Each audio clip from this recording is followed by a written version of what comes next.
The Croydon cat ripper appears to have struck again after a black cat was found dead with the killer's telltale signs.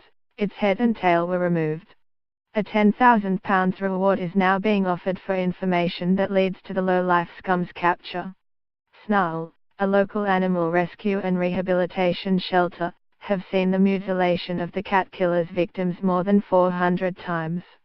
The serial killer has also murdered squirrels, foxes and rabbits since 2014. Bertie, 12, was one of the Croydon cat killer's victims. His headless body was found in Surrey. When Tony Jenkins, founder of Snarl, presented the latest fatality to a vet, he recoiled at the sight.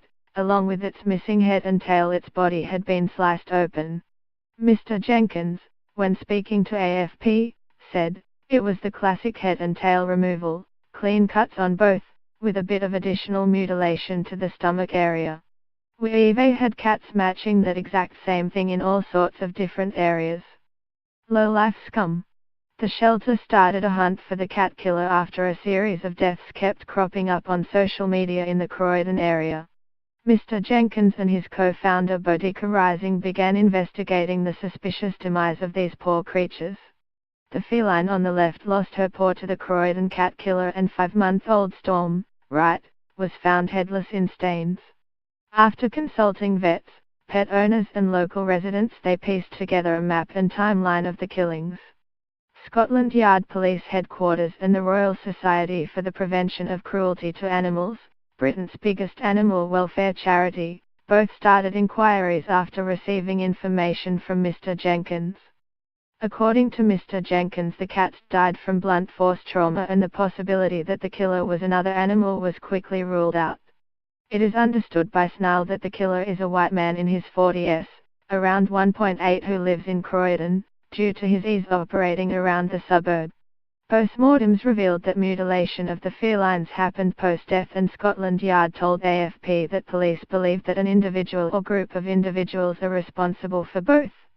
Two groups, including People for the Ethical Treatment of Animals, are each offering a £5,000, $6,700, €5,700 reward for information leading to the culprit's capture.